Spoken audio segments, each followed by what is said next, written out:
Mucho. Mi querido Álvaro, ¿cómo estás? Hola, Meme, buenas noches. Bien, bien. Saludos. Qué gusto verte por acá, un abrazote. Pues mi querido Álvaro, empecemos con cómo viste el proceso electoral el día de ayer, las elecciones del Estado de México, el margen de 10 puntos, más o menos, 9.5, 10 puntos de diferencia entre Delfina Gómez y Alejandra del Moral.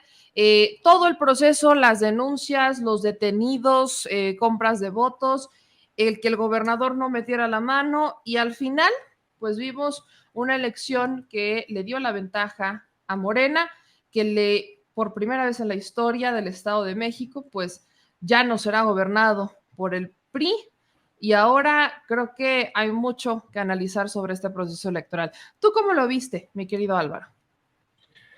Bueno, creo que hay muchas cosas, hay muchas vetas de reflexión sobre el proceso electoral de ayer, tanto en Coahuila como en el Estado de México. Particularmente en el Estado de México, pues la importancia, tú ya lo has mencionado en los otros programas, ¿no? Deriva de que junto con son las entidades de la República más importantes en términos económicos, en términos sociales, poblacionales, y obviamente en el caso de las dos entidades, las que más población tienen y aportan juntas más o menos el 25% del electorado nacional.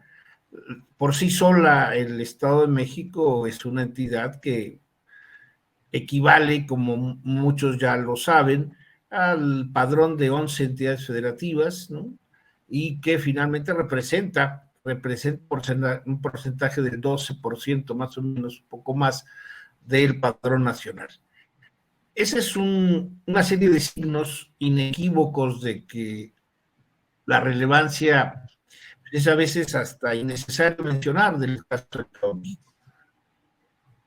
No, aquí lo importante, y hay que subrayarlo, ¿no? Es la decisión de una sociedad que después de muchos años y después de muchos actos de movilización, de resistencia en algunos momentos, lograron hacer a un lado a un partido político, a dos y a tres partidos políticos que en los últimos 23 años no han demostrado más que el interés compulsivo por deshonrar la política, por acumular bienes, por acumular riqueza a través de los recursos públicos.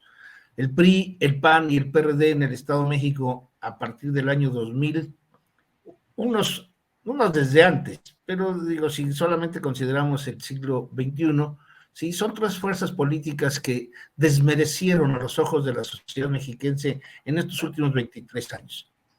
Lo de ayer no es más que el resultado de una larga historia en donde se cobraron las afrentas, se cobraron todos y cada uno de los rechazos, todos y cada uno de los signos contrarios a la democracia y a la convivencia social. Meme, el Estado de México es quizá una de las entidades con mayor desigualdad social si lo vemos en términos relativos en muchos de sus municipios. Hay municipios que superan el grado de pobreza hoy se equiparan a municipios del estado de Chiapas, de Oaxaca. Hay poblados enteros que todavía no son ni siquiera reivindicadores de un salario mínimo mensual. Hay muchas poblaciones a las cuales se les alejó, se les despojó de todo. Debemos recordar que la historia del Estado de México es la historia de que quienes triunfaron fueron sobre todo los, los fraccionamientos, y hablando sobre todo de la gran metrópoli que rodea la Ciudad de México, de los municipios metropolitanos. ¿Sí? Los fraccionamientos urbanos y los parques y lotes industriales en 35 años rindieron más ganancias que las vacas, que los sembrados de alfalfa, que los sembrados de maíz que tenía el Estado de México todavía hasta los años 50.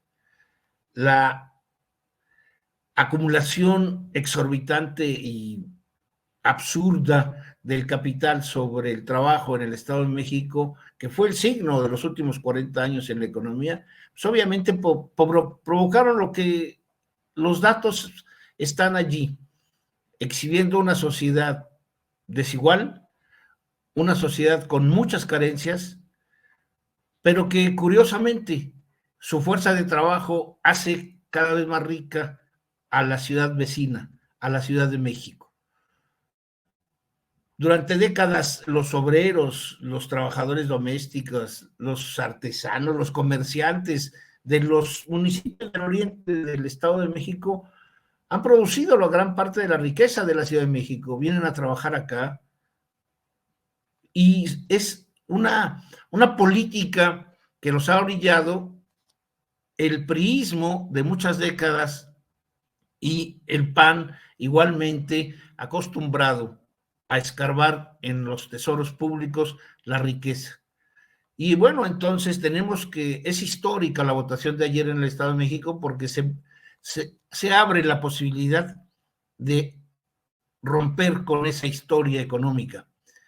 Una historia política que estuvo en manos de un grupo de políticos profesionales que, si bien a lo largo de las décadas consolidaron muchas cosas benéficas para la entidad, igualmente no podemos olvidar que esos políticos profesionales vinieron a menos, sobre todo cuando desaparece físicamente su líder histórico moderno, Carlos Jan González, en 2002.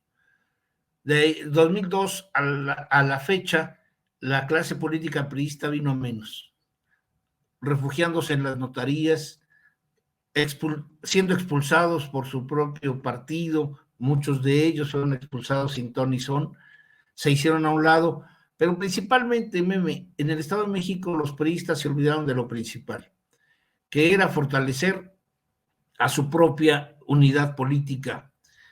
Se olvidaron de la parte más emblemática en cuanto a lo que simboliza la población.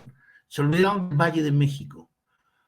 El Valle de México fue solamente para ellos durante muchas décadas los votos necesarios que se acumulaban por fraude electoral.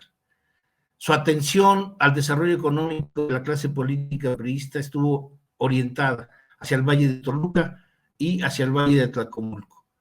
Se olvidaron sustantivamente de todo el oriente y sí impulsaron el corredor de Naucalpan-Tlalnepantla para beneficiar a grupos de clase media mexicana que se asentaron ahí y que lo único que cultivaron fue sobre todo un recelo a los viejos pueblos del Estado de México y a todos aquellos, a todos hombres, mujeres que habitaban en el oriente a contrapelo de lo que sucedía en estas regiones de clase media, que por cierto, no se nos debe olvidar que Naucalpan, Tlalnepantla, Cotitlán, Izcalli se fortalecieron sobre todo por la expropiación de ejidos maravillosos que producían maíz, alfalfa, pulque, y que ahora son solamente ejemplos de una creación urbana exorbitante, espeluznante, y que ahora habrá que corregir con todo lo que tenga que de significado la corrección. Eso creo que es más o menos un síntesis lo que te podría decir de que en el impacto político electoral de lo que sucedió ayer en el Estado de México. Álvaro, actualmente los priistas, sobre todo son los priistas, pero lo está haciendo toda la oposición, emprendieron una línea directa en contra de Alfredo del Mazo, acusándolo de no involucrarse, ¿no? Por muy ligerito que se fueran, unos dijeron que abandonó a la militancia, otros dijeron que le entregó el Estado a Morena, otros, vaya, fueron, cada priista y cada panista tiene su propia narrativa, pero al final el malo para ellos es Alfredo del Mazo. ¿Qué hizo o qué no hizo Alfredo del Mazo en el Estado de México que ayudara a que se consolidara o que ganara esta vez Morena, o a que perdiera el PRI? ¿O qué es lo que pasa con la figura de Alfredo del Mazo detrás de la candidatura del PRI, detrás de Alejandra del Moral particularmente? Bueno, son muchas cosas. Primero, no se nos debe olvidar, y hay que recordarle al público, que en el 2017, cuando llegó a la gubernatura Alfredo del Mazo, llegó sobre todo por un antecedente interesante. Enrique Peña Nieto era el presidente de la República y el compromiso que tenía con Alfredo del Mazo Maza era precisamente cumplirle, ¿sí?, a otra promesa que le había hecho al padre de Alfredo del Mazo Maza, Alfredo del Mazo González, que falleció también hace 2 o 3 años, de que el Alfredo del Mazo III sería gobernador. Había desde 2006, 2007 en el Estado de México, había el interés, primero, porque un heredero el hijo de Carlos González, fuese el candidato. Esto no fue así, lo hicieron a un lado, al hijo de Hank, para sostener la candidatura de Enrique Peña Nieto. Posteriormente se mencionaba que en recompensa a eso podría ser candidato algún heredero de Hank, pero la amenaza de Erubiel Ávila, que entonces era presidente municipal de Ecatepec, por irse como candidato en el 2011 a el PRD o a una alianza PRD-PAN, pues rompió otra vez las inercias como para que esta corriente de Tlacomulco, poderosa económicamente y políticamente presentable, ocupara su espacio. Erubiel fue el modelo político que fue utilizado por la gente del Valle de Toluca para tratar una imagen de pluralidad. El PRI quería demostrar que a través de Erubiel Ávila, ¿sí?, se podía satisfacer las expectativas de la clase, de la unidad política priista, nombrando a alguien del Valle de México, como era el caso del expresidente municipal de Ecatepec. Pero ¿qué fue lo que sucedió? Rápidamente, 2012 llega como presidente de la República el que había sido gobernador del Estado de México, Enrique Peña Nieto. El gabinete de Peña Nieto se integró con más de 5 o 6 gentes que vivían en Toluca, y entre 2011 y 2017, pues básicamente pasó en la oscuridad, en la grisura total, el gobernador de la entidad, Erubiel Ávila, que de acuerdo con alguna hipótesis que yo he manejado, es de que sufrió el castigo de rebelarse en el 2010, 2011 para exigir ser el candidato, ¿sí? Y durante toda su administración fue opaca, nadie le respetó, nadie. O sea, era secretario Videgaray, el secretario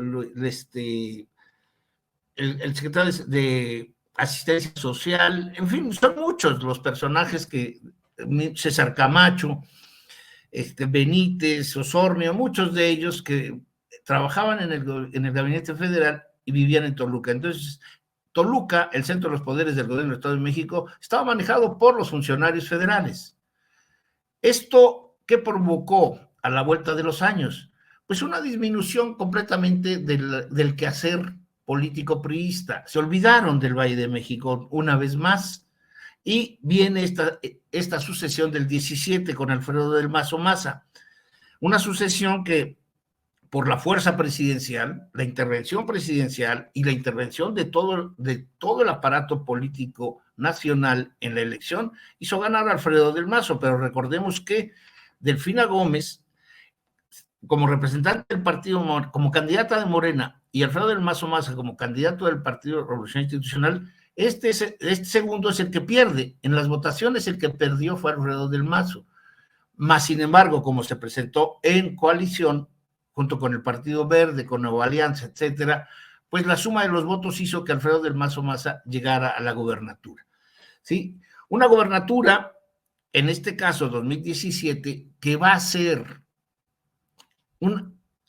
El problema máximo lo tuvo precisamente en las elecciones locales para integrar el Congreso, ¿sí? Del siguiente año, en donde Morena arrasa y va a contener al Poder Ejecutivo Estatal en el Congreso local. ¿Qué hace entonces un gobierno? Un gobierno que no tiene al Congreso a su favor es un gobierno que va a ser limitado por todas partes, meme, ¿sí?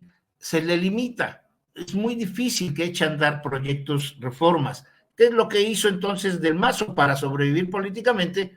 Ya sin el amparo del gobierno priista nacional, y teniendo enfrente a un gobierno nacional de Morena, con Andrés Manuel López Obrador encabezándolo, pues no le quedó otra más sobrevivir en los términos en que el gobierno federal le había estado planteando todo, ¿sí? Y en este caso, algunas cosas son muy importantes. Una de ellas es la obra suspendida durante varios años del gobierno de Rubiel y luego con Del Mazo, que es el tren de Toluca Ciudad de México.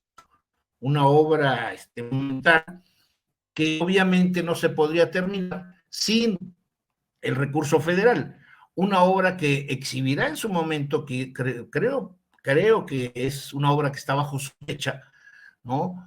No solamente por contratos, sino por muchas cosas que se duplicaron, ¿no? Presupuestos que, como sucede en la historia mexicana, que de repente descubres que en lugar de 10 costaba 30 y cobraron 100.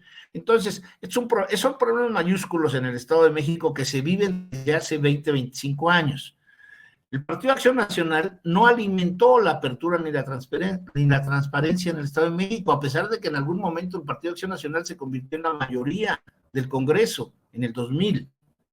En el 2000 el Partido Acción Nacional tuvo 21 diputados, era la mayoría en el Estado de México. ¿Sí? Pudo frenar, ¿sí?, a Arturo Montiel, no lo hizo. En menos de un mes, 14 de esos diputados fueron comprados por Isidro Pastor, ¿sí?, y se convirtieron a un grupo independiente, y muchos de ellos se hicieron millonarios. Entonces, y es gente del corredor Naucalpan, Tlalnepantla, Cámac, ¿sí? Este corredor que sale hacia Hidalgo, es ahí donde están todos los políticos, Cuautitlán Izcalli, etc. Entonces, ¿qué pasa con un gobierno como Del Mazo? Debilitado porque no tiene un Congreso favorable a los intereses de un gobierno que quiere proyectar y hacer cosas. ¿Depende del gobierno federal? Sí, al 100%. Y los grandes millonarios del Estado de México, pues le dieron la vuelta. Y cuando me refiero a los grandes millonarios, estoy hablando de el grupo que es dueño de Banorte, que es dueño de Maseca, que representa a los casinos de este país, el poder económico que rodea, que aglutina Hank, la familia Hank, pues lo dejó a un lado. Lo dejó a un lado porque finalmente ese grupo empresarial de altísimo nivel está embarcado en apoyar al gobierno federal en turno. Y entonces, ¿qué tenemos? Un gobierno estatal muy debilitado, que además le toca en suerte, y es una de las cosas que el estúpido dirigente del Partido Revolucionario Institucional a nivel nacional no quiere entender. No quiere entender que desde 2018 en el país, en México, ya el Estado mexicano no interviene para ganar una elección, sea federal o local. Ya no hay recursos públicos que desde Los Pinos, desde Palacio Nacional, se orienten al triunfo de un partido político. Esto no convence, no se quieren convencer, pero la realidad es totalmente evidente.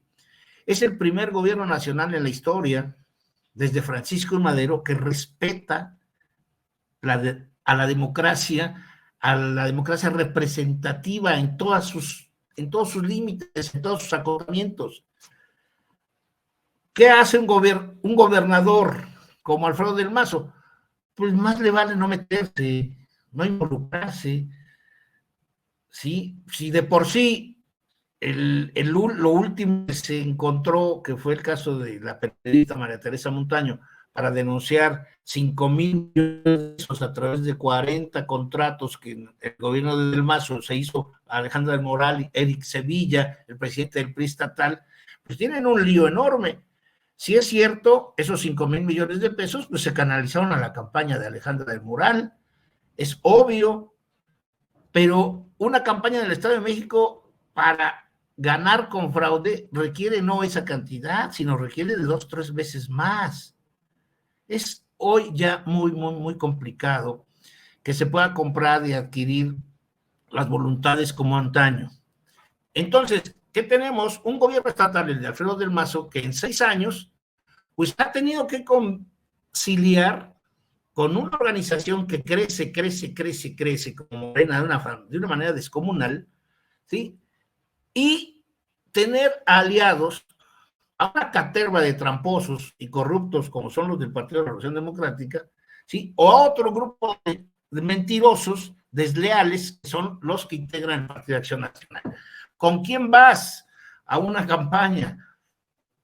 Ahora, yo creo que Del Mazo, como muchos priistas, descubren que la orfandad de la política, los políticos profesionales históricos del Estado de México se vienen abajo. Ya no hay políticos del tamaño, de la dimensión, ¿sí? De Favela, de López Mateos, de Gustavo Vaz, de Carlos Hank. No los hay, simplemente se dedicaron a enriquecerse. El PRI perdió la corona por preocuparse más por la bolsa. Y esa es una realidad. Entonces, este señor Moreno, presidente nacional del PRI, pues para confundir y para no verse cuestionado, porque él es el responsable nacional de lo que suceda en cada una de las entidades federativas con su partido. Es lo mismo que acusó, si mal no recuerdo, y aquí lo señalamos en alguna ocasión, es lo mismo que hizo contra Fayad en Hidalgo, es lo mismo que hizo contra el de Oaxaca, el gobernador de Oaxaca, a los que acusó de haber traicionado al PRI. Y entonces ahora resulta, perdón ahora sí que por alargarme, pero ahora acusa a Alfredo del Mazo III como responsable de algo que ni Alfredo del Mazo III podía impedir, ni nadie, ¿sí? Y si quieres con datos, te puedo decir que ni los panistas apoyaron a Alejandra del Moral, ¿sí? Los panistas se hicieron a un lado. Los panistas no solamente presentaron zafarranchos terribles contra los perredistas en Toluca, sino además con datos fuertes, ¿no? Podemos decir que el Partido Acción Nacional se olvidó de la candidatura, no hizo absolutamente nada. Hay 45 distritos electorales en el Estado de México, Meme, de los cuales 38 distritos los gana Delfina Gómez. 38. 7 los gana Alejandra del Moral. Pero buscando los datos y a través de los datos que presentó el PREP y el Instituto Electoral, resulta que hay cosas muy significativas. De los 7 distritos que ganó Alejandra del Moral, ¿sí? Solo en el 16 de lo que antes se decía Atizapán y hoy Ciudad Adolfo López Mateos, el 16, el 17 de Huixquilucan y el 18 de Tlalnepantla y el 32 de Naucalpan, que son los distritos electorales históricos en donde el Partido de Acción Nacional siempre ha tenido presencia y ha tenido una fuerza real, ¿sí? Son solo esos 4 distritos en donde el PAN aportó votos más altos que los de su aliado PRI. Solo en esos 4 distritos. Todos los demás distritos, y quien quiera revisarlos, es enorme la diferencia. En muchos de ellos, el PRI aporta el 50% de la votación que alcanzó en ese distrito su candidata. El PAN no hizo nada. El PAN se habría que responsabilizar, pero como Alito es un cínico, no va a responsabilizar a su aliado. Se habría que responsabilizar a alguien también de la derrota de Alejandra del Moral, es al Partido Acción Nacional, que ya no tiene cuadros, que ya no tiene manera de crecer y que solamente en estos 4 distritos, por artimañas que poco a poco iremos desenterrando y que son, estoy casi seguro, fraudulentas, porque si alguien aprendió a hacer fraude electoral fueron los panistas, en el 32 de Naucalpan, en el 18 de Tlalnepantla, en el 16 de Atizapán y en el 17 de Huixquilucan. Son distritos en donde las prácticas de ingeniería electoral las aprendieron a la distancia, muy bien, muy bien. Mas, sin embargo, Meme, para aquellos que dicen que ahora estaba yo leyendo hace rato algunas noticias en donde decían que quedaron empatados, 1-1, que ganaron. Es maravilloso, sí, lo dijeron, se atrevieron a decir, ahorita sí, es maravilloso, ese optimismo me emociona. Ganaron Coahuila y perdieron Estado de México, pero bueno, están empatados y que 3.5 millones de unos y 3.5 millones de otros. Es el cinismo y es la perdición. Ya no tienen salida, porque finalmente, revisando los datos preliminares, esperemos a los oficiales el próximo domingo, pero yo creo que no va a haber modificaciones sustantivas. Delfina Gómez duplica en todos los distritos la votación que obtuvo hace 6 años. Esto que se decía que había disminuido su votación, no es real. Al contrario, obtiene enormes cantidades de votos a diferencia del 2017. ¿Sí? ¿Qué es lo comparable? No podemos comparar a la elección del Estado de México del 21, del 20, del 18, no. La única elección comparable con la de 2017 es elección de gobernador, nada más. Y esa es la única que podemos utilizar para el análisis y la reflexión. Álvaro, hablando justo de eso, lo que estás hablando del análisis, ¿qué rol tuvo la participación ciudadana? Mucho también de algunos articulistas del PAN o del PRI decían, la gente no salió a votar, ¿no? Seguimos hablando del abstencionismo, eso es indudable, hay un gran abstencionismo en todo México, pero hubo particularmente una narrativa desde distintos personajes del Partido de Acción Nacional acusando que esto también era culpa de la gente que no salió a participar, ¿no? Buscando esta responsabilidad dentro de las personas que no se movieron. Y ahí, al mismo tiempo que te pregunto sobre el abstencionismo, me topé cuando estuvimos en el Estado de México ayer con una gran necesidad de votar en una casilla especial. Lo mencionabas hace no mucho, lo mencionabas hace poquito. Tenemos, o sea, hubo un abandono de algunas zonas en el Estado de México, no solo político, sino también un abandono generalizado, una enorme desigualdad que hizo que muchas personas tuvieran que ir a buscar trabajo a Toluca, por ejemplo, y eso obliga a que si van a trabajar este fin de semana, pues evidentemente no puedan regresar a su municipio para votar y entonces otra vez. Entonces, me topé mucho con este factor de personas que fueron a votar a una casilla especial, pero también con estos comentarios de la poca participación ciudadana. Según el PREP, hubo una participación ciudadana del 50.13%.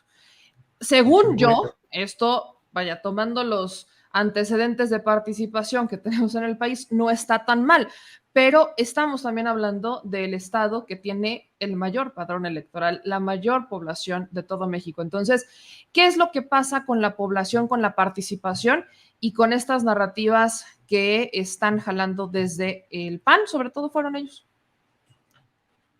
A las narrativas habría que hacerlas a un lado por torpes. A la participación habría que entenderla de una manera histórica, ¿sí? Las elecciones en todo el mundo no se caracterizan más que en los estados totalitarios por ser mayúsculas. En México, cuando teníamos un partido de estado, había elecciones de más del 100% de votación. Recordemos que el PRI ganó en muchos municipios del país con el 108%. Es decir, no solamente votaba todo el estado, sino muchos muertos, ¿sí? Estas elecciones no son ejemplos de democracia. En México, repito, hasta la década de los años 80, ¿sí?, los padrones electorales se utilizaban para inflar la participación. Por eso nadie creía en la participación. A partir de 1988 se empieza más o menos a distinguir este complejo problema de la participación. ¿Qué es buena participación? ¿Qué es mala participación?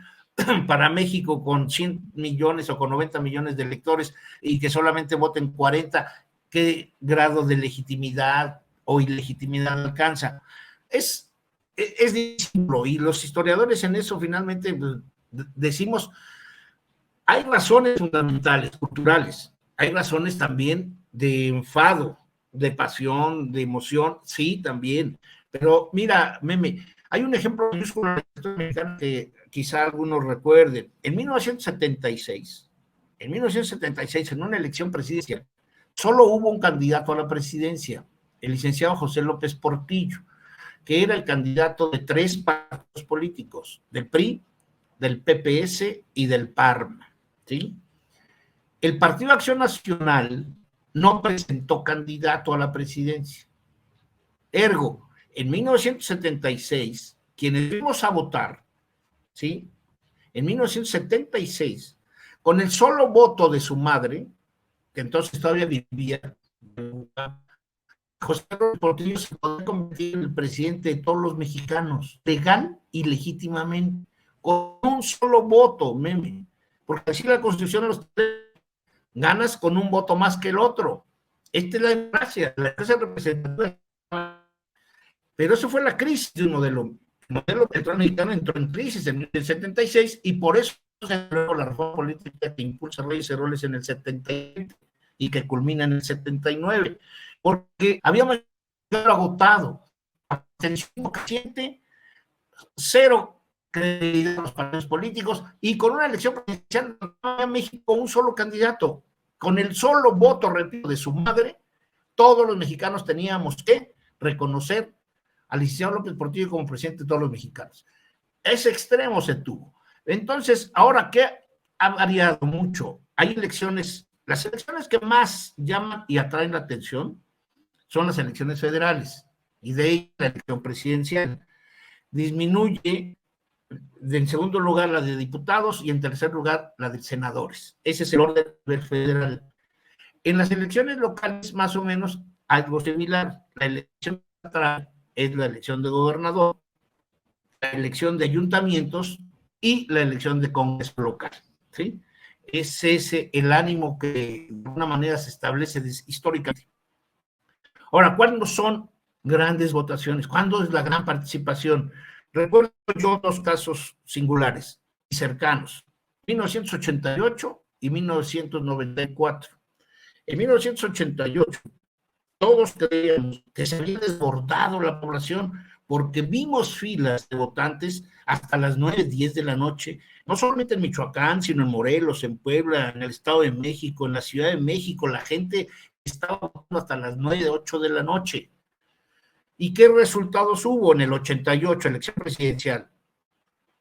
Se reconoció solamente la participación del 46, 47% de participación. Los que ya tratábamos de entender los procesos electorales, siempre dijimos, esto es el fraude electoral. Esto se hizo en la mesa, las cifras no cuadran. Y luego viene en 1994, cuando gana Ernesto Zedillo, ¿sí? La del 88 es el fraude contra Cuauhtémoc Cárdenas y el Frente Democrático Nacional y hace el presidente a Salinas de Gortari. En el 94 es Zedillo el que gana, ¿sí? Y en el 94 se presenta una participación de 60%, que nadie vimos. En ningún lado vimos las casillas hasta las 6, 7 de la noche llenas o exigiendo que la gente pudiese votar. No lo vimos. Y resulta que la elección del 94 atrajo más a la población. Cuando había ocurrido el asesinato de Luis Donaldo Colosio, ¿sí?, en marzo del 94, y en junio la gente, cuando estaba lo del EZLN, cuando Colosio, cuando Ruiz Massieu asesinados, Y entonces resulta que la población mexicana, que la ciudadanía mexicana, al contrario, nos animamos más por los muertos, nos animamos más por el levantamiento armado, y todos fuimos a votar. Y entonces Cedillo rompe, ¿no?, el 50% de participación y lo eleva. Es algo grotesco. Entonces, las cifras de participación siempre van a tener este estigma, ¿no?, de incredulidad. Bueno, pero Sí. llegamos al año 2000, la transición y la alternancia. ¿Y qué encontramos en todas las entidades federativas? Promedios en elección local, promedios de no más del 55%. Y en elección federal, promedios que no llegan al 70%. La elección, por ejemplo, la federal de 2018, sabemos que fue del 50 y tantos por ciento, ¿no? Lo que obtuvo López Obrador, y no se votó más que por el 50 y tantos por ciento. En el caso de la entidad del Estado de México, hablo del Estado de México, el promedio en las últimas 5 elecciones de gobernador, ¿sí?, es más o menos, mira, en 2011 fue del 45, en 2017 fue del 53, 2023 del 50, y antes en el 2005 había sido también del 44, 45. Es un En promedio, promedio. 45, 50, pues no está mal, no está mal. Ahora, No. no es malo que esa sea la población, pues que vaya a votar. También tenemos que aceptar una cosa: nuestro modelo de partidos políticos tampoco es tan atractivo. No, para Digo, nada. No hay o una sea, gran oferta siempre. no hay oferta partidista. Las candidaturas, ¿no? El caso en Coahuila, vamos, alguien me preguntaba si había responsabilidad de la candidatura de Morena. Pues sí, pero si ese era su modelo que al interior fue aprobado y con eso ganó Guadiana, bueno, pues ni modo, por mal candidato que sea, pues se tiene que respetar en la disciplina del partido. Lo que no respetó el otro, bobo del PT. Pero bueno, ahí tenemos ejemplos de participación, de abstencionismo. Ahora, en el caso, por ejemplo, del Estado de México, los promedios históricos nunca han llegado más que en el sur del Estado. En el sur del Estado, que es otra cosa, sí llegan a promedios de 60, 65, 66. Pero es por una característica fundamental: el fraude electoral se hacía y todavía se sigue practicando de una manera infame, ¿sí? La compra de credenciales de elector, pues se da en esos lugares todavía de una manera espeluznante. ¿Por qué? Porque la población se aleja de la elección y se conforma con la dádiva que se le da. Pero no hay que preocuparnos, no hay que No, preocuparnos. justo eso es justo es exactamente lo que quería que se aclarara más o menos, que anda en promedio a las participaciones que ha tenido el Estado de México en los últimos años, y que en Sí. realidad pues también hace falta, y esto es a nivel nacional, una cultura de voto, una mayor participación que está ligada a los partidos políticos y al rol del instituto. Pero mi querido Álvaro, para cerrar, necesito que me ayudes con esto, que es importante, ya a modo de reflexión. Estos dos procesos son previos al proceso más importante del país, que es la sucesión presidencial. Y electoralmente siempre se ha dicho que el Estado de México va a marcar o inclina la balanza a nivel nacional, sobre todo por o sea, la cantidad de personas que pueden votar ahí. El mapa quedó así, ¿no? Esto es lo que actualmente tenemos. Todo lo que vemos en guinda es lo que gobierna Morena, lo que está en verde es lo que se quedó el PRI, lo que está en amarillo es lo que tiene Movimiento Ciudadano, y lo que está en azul es el Partido Acción Nacional. Prácticamente vemos que, pues ahora sí que casi todo México es territorio Morena, pero Sí. ¿qué significa las elecciones del Estado de México y Coahuila para la sucesión presidencial del 2024 a nivel, digamos que teórico? ¿Qué es lo que significa tener el mapa así? ¿Cómo impactan estas elecciones al 2024? Bueno, es una ruta única. Ningún país en el mundo, ningún país, no existe en la historia electoral mundial un ejemplo en donde el partido mayoritario, el partido que está en el poder, y que enfrenta al año siguiente el cambio más importante, ¿sí? En las condiciones que se encuentra Morena, va a arrasar. Es lo obvio de lo obvio. Cualquier estudiante de ciencia política de primer año, pues es lo primero que se le enseña. ¿Cómo puede perder el gobierno un partido que hace 6 años no tenía nada y hoy tiene 22, ¿sí? Son 23. No, si no 21 estados. Bueno, 21 más, pero más la del 21. partido B, más del 21, partido porque verde. es uno San Luis Potosí Por y eso, San Luis Morelos es de Potosí, PES. Morelos. Con Morelos y con San Luis Potosí tendría 23, porque son sus aliados. Estamos hablando de una organización mayoritaria que tiene el poder nacional y reflejado en 23 de las 32 entidades federativas. ¿Sí? Movimiento Ciudadano tiene 2, Partido de Acción Nacional 4 y el PRI 2. El grupo mayoritario tiene además el control de las 2 cámaras del Congreso, la Cámara de Senadores y la Cámara de Diputados. Tiene hasta ahora más del 70 o casi el 70% de los congresos locales.